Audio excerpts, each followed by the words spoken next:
aimons le pays, travaillons pour le pays. En tout cas, nous n'avons comme pays que la République démocratique du Congo. En tout cas, nous devons tout faire pour garder l'intégrité territoriale de ce pays.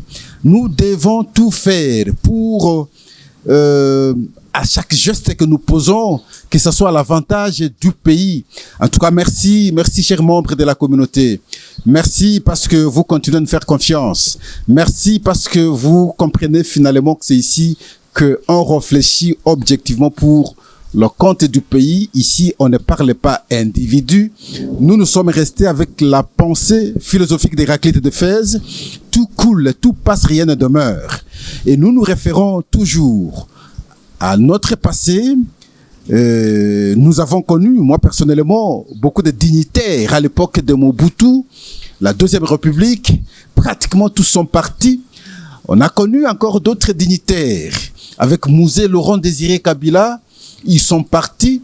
On vient de connaître d'autres avec le Joseph Kabila, même s'ils sont encore en vie, mais en tout cas, on ne les sent plus. C'est autant avec ceux qui sont aujourd'hui avec Félix Antoine Tshisekedi. Il faudrait que nous puissions intérioriser cette donne pour comprendre que les hommes passent, comme on le dit de temps en temps, les institutions restent. Et voilà pourquoi, à chaque fois que nous avons l'opportunité de poser les actes, nous devons penser aux institutions, parce que c'est les institutions qui font, en tout cas, la force de notre pays. En tout cas, merci. Merci parce que, encore une fois de plus, on est ensemble pour analyser d'autres questions d'actualité au début de cette semaine. Bon lundi à chacun de nous et que Dieu nous protège. Partout où nous devons être, nous devons continuer à prier pour notre pays. Je veux remercier particulièrement, une fois de plus ici, la diaspora congolaise. En tout cas, nos frères et sœurs qui sont en Belgique et qui sont à Paris. En tout cas, ils n'ont pas baissé les bras. Ils ont continué jusque pendant ce week-end ici. Ils ont encore marché. La pression pour les parlements des différents pays européens. La pression pour le Parlement européen, pour que les sanctions tombent. Visiblement, ils protestent comme nous le faisons aussi contre ce complot contre la République démocratique du Congo. En tout cas, merci. On est ici pour analyser des questions d'actualité. Mais la question fondamentale, la question du jour ici, c'est de pouvoir analyser le communiqué, en tout cas du sommet conjoint EAC-SADC organisé à Dar es Salaam, à Tanzanie alors. Vous savez, un petit rappel, que nous étions en tout cas en train de le dire bien avant, que l'EAC venait influencer sa position auprès de la SADC. Simplement parce que l'EAC, nous le disions, composait pratiquement de plusieurs pays nilotiques. Vous prenez le Kenya, vous prenez la Somalie, vous prenez l'Ouganda, vous prenez le Rwanda, vous prenez. Donc, c'est des nilotiques. Et nous avons dit qu'ils sont naturellement malins. Et aussitôt qu'on avait pris Goma, vous avez vu, ils se sont rencontrés et ils ont envisagé avoir une rencontre avec la SADC simplement parce que ils avaient compris que la SADC avait une autre position.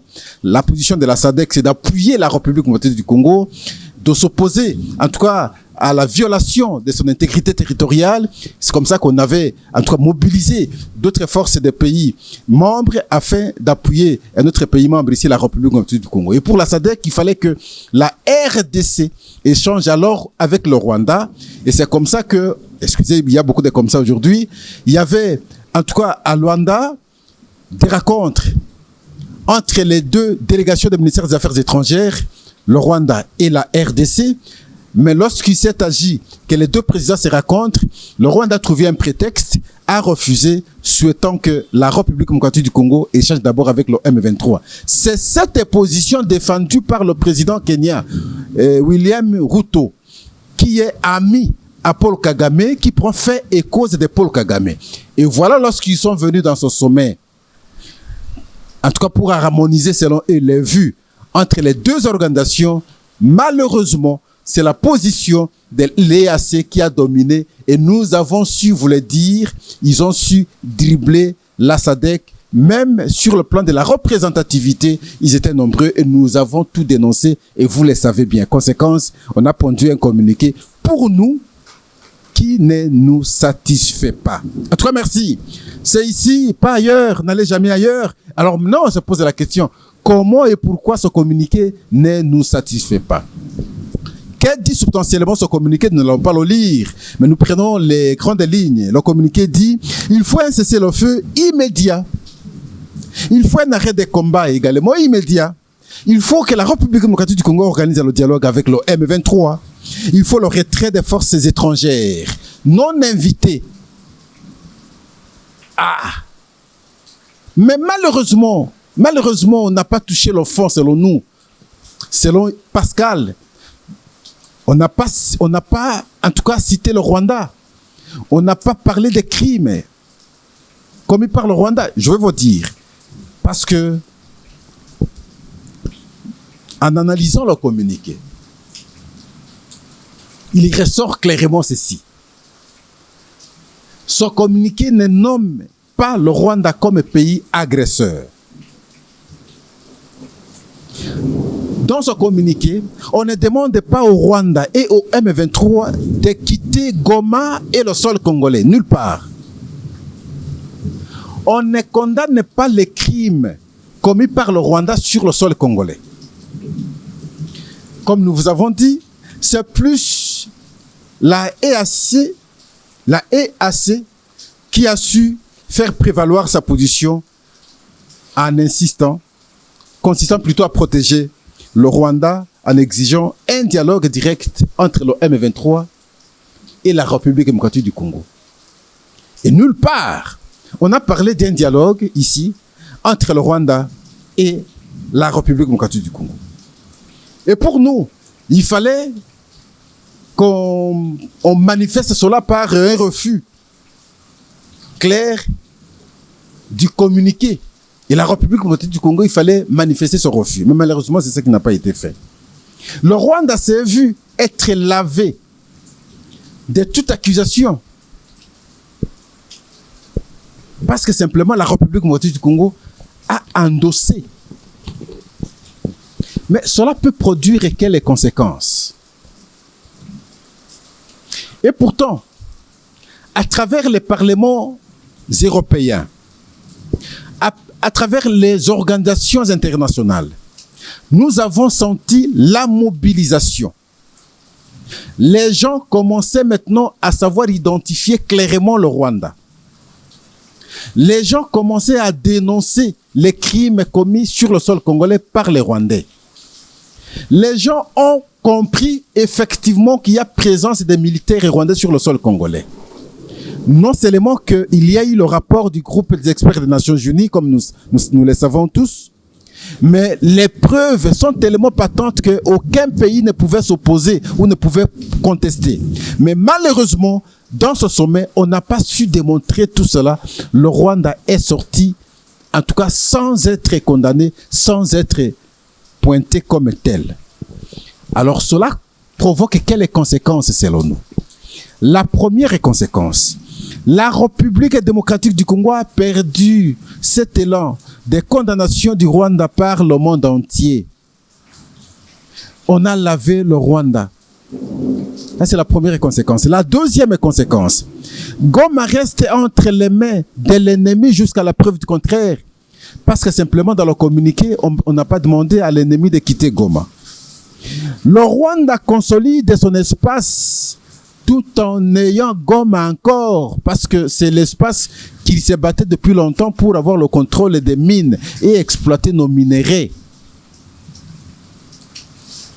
Et en tout cas, faire la guerre sera cette fois-ci une violation du fait que nous avons cautionné le cessez-le-feu. Si vous avez suivi le ministre des Affaires étrangères rwandaises, il a dit ceci: on a beaucoup accusé le Rwanda et nous allons voir cette fois-ci que nous avons le cessez-le-feu. Qui va le violer? Pascal, quand j'ai suivi ce propos, je me suis dit, mais nous sommes pris dans le piège du Rwanda, s'il vous plaît. On est pris parce que tout geste que nous allons poser maintenant, ça donnerait l'impression comme si toutes les revendications avancées par le Rwanda depuis tout ce temps étaient fondées et donc c'est la République démocratique du Congo qui est fautive. Et alors qu'en réalité, on nous a assiégés à ce jour. Le Rwanda va continuer à exploiter nos minéraux et les espaces sont occupés. Nous allons... Ah mon Dieu. Et donc, substantiellement, vous comprenez qu'il y a beaucoup de conséquences. Même lorsqu'on parle de la réouverture des accès stratégiques autour des Goma, mais ce n'est pas nous qui allons bénéficier. Nous n'irons pas. Nos avions ne vont pas atterrir tant qu'ils sont là. Le sommet conjoint de la défense sera organisé prochainement. Oui, on attend. D'accord, fusion des processus de paix. C'est à notre désavantage. Mais la curiosité de Pascal, c'est à quel niveau, s'il vous plaît? Ça m'étonne. Hein? J'ai entre mes mains un document du ministère de la Communication et des Médias. C'est le communiqué de presse. Donc, le sommet conjoint EAC-SADC réaffirme la souveraineté de la République démocratique du Congo et engage des mesures concrètes pour la paix. Et nous sommes en contradiction totale. Nos analyses et ce qui est contenu dans le communiqué de presse du ministère de la Communication et des Médias. Et nous insistons si ce communiqué est authentique. Si ce communiqué est authentique, nous sommes les premiers à être déçus. Parce qu'on ne peut pas parler de la souveraineté d'un État à partir du moment où la partie occupée par les Rwandais ensemble avec le M23 sera toujours entre leurs mains à travers l'esprit de ce communiqué. Comment sauvegarder la souveraineté d'un État à partir du moment où on n'a pas su condamner ceux qui sont venus violer l'intégrité territoriale de notre État? Et ils ont violé même l'accord d'Addis Abeba signé le 24 février 2013. On ne sait pas citer ça. Parce que dans cet accord, on avait dit aucun pays de la sous-région ne peut accompagner, nous ne peut appuyer la rébellion contre notre État de l'organisation. Mais le Rwanda l'a fait. Mais la souveraineté de la République démocratique du Congo, c'est à quel niveau maintenant? Pire encore, je vous lis ce paragraphe. Le gouvernement de la République démocratique du Congo réaffirme le rôle crucial des processus de Luanda et de Nairobi. Il insiste sur leur reprise sans délai pour permettre d'une part la mise en œuvre du plan harmonisé incluant la neutralisation des FDLR et la levée des mesures défensives du Rwanda ainsi que le désengagement de ces forces du territoire congolais. Pour que les militaires rwandais se désengagent du territoire congolais, il faudrait qu'en amont, la République démocratique du Congo désarme, neutralise les FDLR. Or, nous disions avec vous ici, chers membres de la communauté, que les FDLR n'existent pas. S'ils existent, en toute réalité, ils ne constituent pas une raison d'inquiétude pour le Rwanda du fait que, pour nous, il n'a jamais entendu une quelconque incursion des FDLR sur le sol rwandais. Et donc, nous considérions que c'était un prétexte du Rwanda pour se trouver sur le sol congolais. Mais lorsque, si ce document est vrai, lorsque notre gouvernement affirme que, effectivement, il y a présence de FDLR et qu'il est à mesure de les neutraliser, je me dis, je ne sais pas si on comprend ce qu'on dit. C'est qu'en d'autres termes, à ce moment-là, on donne raison au Rwanda qui réclame depuis tous ces temps la neutralisation de FDLR, qui continue à dire que sa sécurité est mise en cause par la présence des FDLR qui sont armés et qui sont sur le sol congolais. Comment on peut accepter apposer la signature, sinon cautionner un tel communiqué avec de telles idées?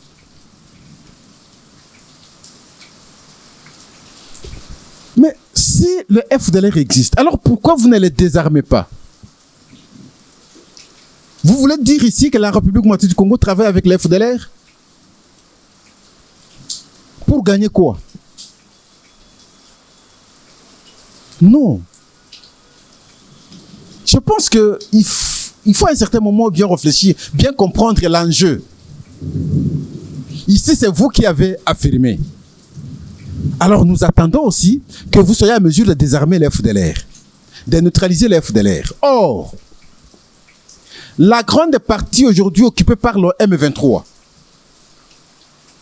C'est dans cet espace qu'il est supposé vivre les FDLR. Mais les Rwandais sont dans cet espace avec le M23. Nous voulons qu'ils nous présentent le nombre de FDLR qu'eux déjà ont pu neutraliser, ont pu arrêter. Alors maintenant, la République moitié du Congo, mon gouvernement, approuve cela, accepte de neutraliser les FDLR.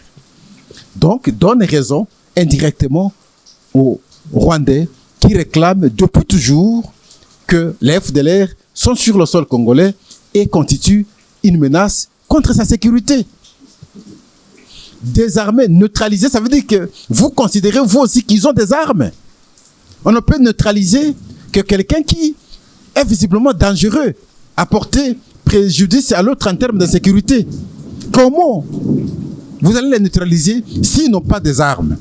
Autant d'analyses, autant de questions que nous pouvons nous poser, en tout cas finalement pour comprendre que ce que nous faisons, ce que nous disons, parfois c'est en contradiction avec beaucoup d'autres raisons qui feraient qu'on retrouve la paix en République démocratique du Congo. Et c'est désolant si on doit garder un tel cap. Donc pour Pascal, le communiqué, le fameux communiqué du ministère de la Communication et Médias, si ce communiqué est authentique, c'est contraire à toutes nos analyses sur le communiqué pondu lors du sommet conjoint entre l'EAC et la SADC. Parce que pour nous, dans ce communiqué, il n'y a nullement eu condamnation du Rwanda. Nulle part, on a su parler de la présence des militaires rwandais, particulièrement à Goma. On a su condamner les crimes commis par ces militaires à Goma. Et pourtant, que ce soit l'ONU, que ce soit le groupe d'experts de l'ONU, ont démontré que le Rwanda a ses militaires sur le sol congolais.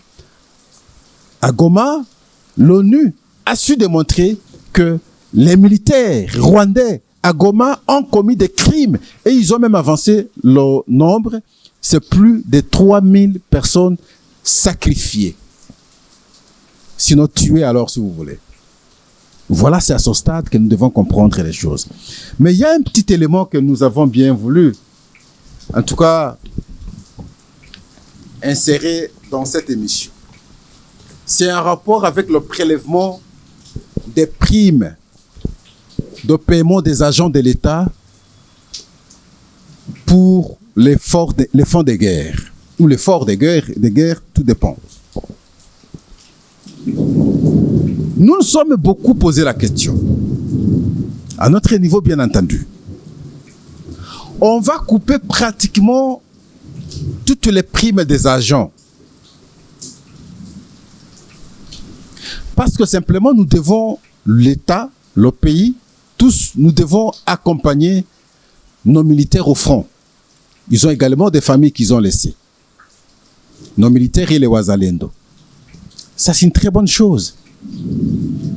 Regardez, si nous étions au moins sérieux, avec beaucoup d'argent que les gens ont pu détourner, des millions et des millions, qu'on parle de Bukangalonzo, qu'on parle du projet des 100 jours, qu'on parle de lampadaires, qu'on parle de quoi encore, de forages, qu'on parle, mais c'est des millions et des millions de dollars qu'on a lapidés.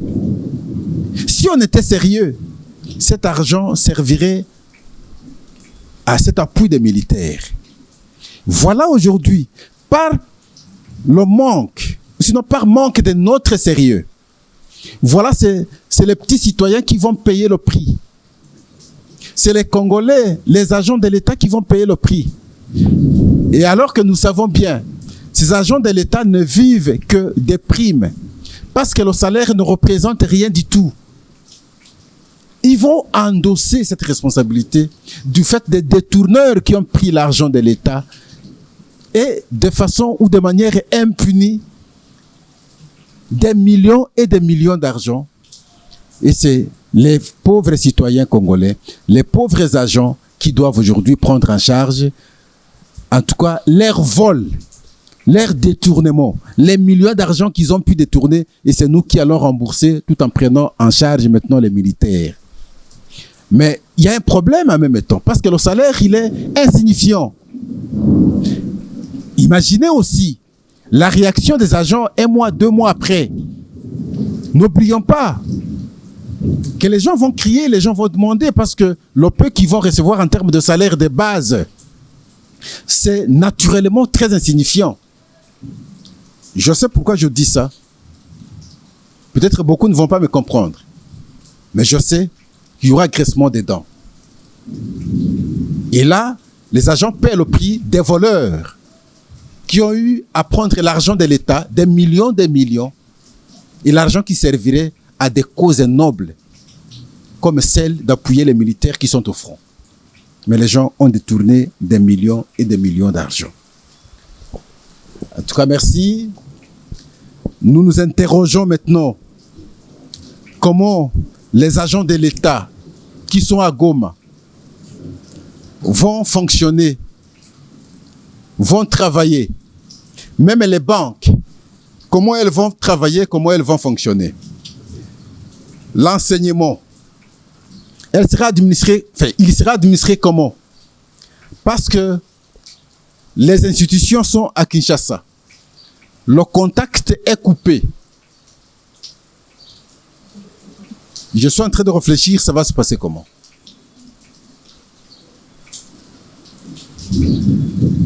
Le M23 avec les Rwandais sur place à Goma, ils ont procédé à des nominations. Alors ces gens-là vont faire quel travail, quel genre de travail? Et pourtant, notre gouverneur nommé par notre président, il est dans un autre territoire du Nord Kivu. Et c'est là qu'il a installé le siège des institutions provinciales. Le contact avec ceux qui sont à Goma sera alors de quelle nature? Ils vont travailler, mais ils seront payés comment? Autant de questions qu'on peut se poser. Et voilà, tout en espérant qu'une solution sera trouvée. Cela pour l'intérêt de tous. En tout cas, merci. Nous, on s'arrête aujourd'hui ici. Nous vous avons organisé cette émission sous la pluie. Les conditions n'étant pas faciles, nous nous sommes dit, quelles que soient ces conditions, comme c'est le début de la semaine, il faudrait qu'on analyse cette question importante du communiqué pondu lors du sommet conjoint EAC, SADC, un communiqué qui ne nous a pas satisfait, dont je constate que le gouvernement semble très content. Et alors que le communiqué n'a pas condamné le Rwanda, n'a pas parlé des crimes, n'a pas parlé des sites, nous avons dit que vous aviez suivi. Alors nous vous disons simplement merci, au revoir et à la prochaine.